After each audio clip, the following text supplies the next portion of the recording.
mic technique. Now, you're going to hear a lot of people say that you have to be X amount of inches from a certain microphone.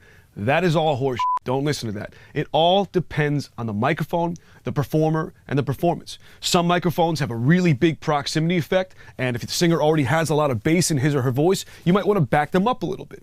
If you have an intimate song and you want that really close, in-your-face kind of vocal sound, you want to, get them closer to the mic. But it really depends on the song, the performer, and the mic. Some mics already have so much bottom end that backing them up is part of the technique that's going to get you the sound you want.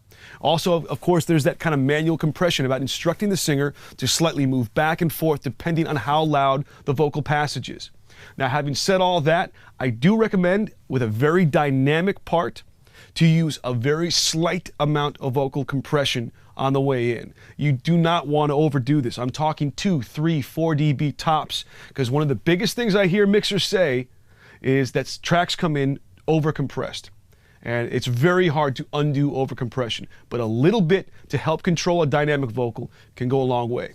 The last point is to use a pop filter. The plosive sounds that a pop filter filters out are a very telltale sign of an unprofessional recording. Anytime you sing or say anything with a P or a B, this will come straight through your microphone and ruin your recording. Using a pop filter won't degrade the quality of your signal whatsoever. In fact, it will simply improve it if you're using it correctly.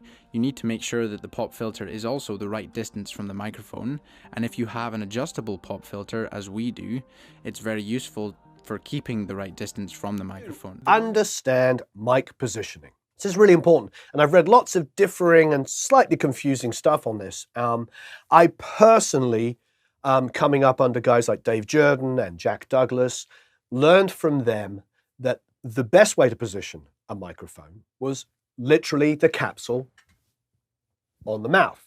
Now, you can try off-axis stuff, and if you have a singer sing slightly to one side, that may work, but you are playing with fire. Because if they turn their head a little bit and they're already off axis, you can lose all the high-end articulation really, really easily. So if you start with the singer right on the capsule, even if they move slightly, you're not going to have as many issues. It's going to be arm your mic for recording. And then mute the channel that you're recording onto, because obviously you're going to be hearing that signal twice because of all the latency that all these plugins creates. Now, you may be wondering, if the mic is muted, how is the singer going to hear themselves while they're performing? Well, if you use an Apollo, that's where console comes in very clutch. The preset that I have open here is also called UAD Vocal Sauce, included in the product, to match the mix of the Pro Tools template, and there's also a stock version for people who don't own all these expensive UAD plugins and want to just use the stock ones that came with their Apollo. So I'm now going to pass the mic over to Kara and dial in these settings for her voice, and then we can jump into some vocal recording. So Kara, can you hear yourself okay in your headphones? Hello, hello. Yes, I can. All right, so she can hear herself dry right now, but that's not really what the song is supposed to sound like, and we want her to feel like she's hearing the finished mix in her headphones while she's singing. So let's start enabling some of the sauce templates. So I'm going to turn on auto-tune. Let's see what key this song was in. F. La la la la la. All right, so now we've got some auto-tune saucing up the vocal. We've got the Manly Vox box here saucing up her vocal.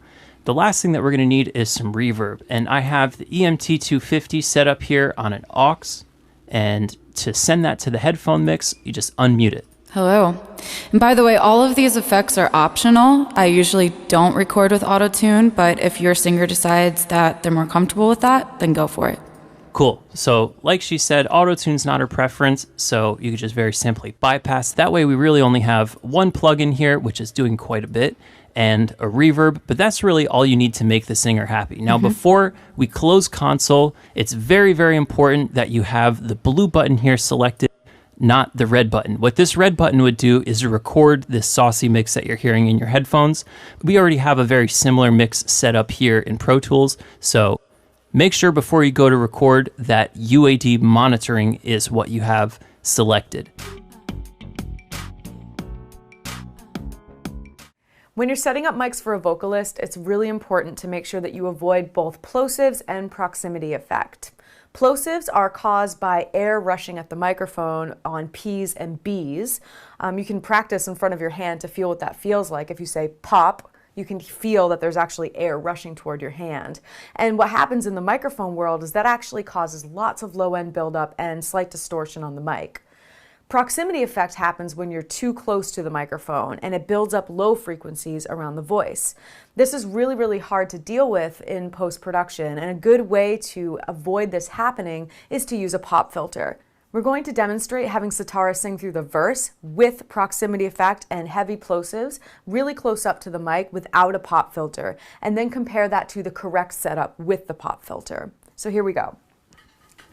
All right, Sitara, if you want to just get nice and close to that mic, no pop filter.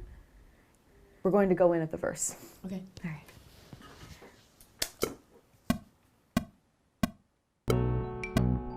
I'm all alone, caught up in the winds of your cyclone. Head over heels as the saying goes, but I'll come back to the ground if you say so. Great. Now, if we play that back, you can see already that it's distorted. But if we play it back just when it's soloed, you're going to hear a lot of low frequency buildup, lots of lack of clarity in the voice, and it's not going to sound too nice. So let's listen back to that. I'm all alone, caught up in the winds of your cyclone. Head over heels as the saying goes, but I'll come back to the ground if you say so. Now let's record it with the pop filter in the right position, giving enough space between the vocalist and the microphone to avoid proximity effect and make it sound clearer and more crisp. So Sitara, if you want to put the pop filter back up about 3 inches away, and we'll do that take again when you're ready.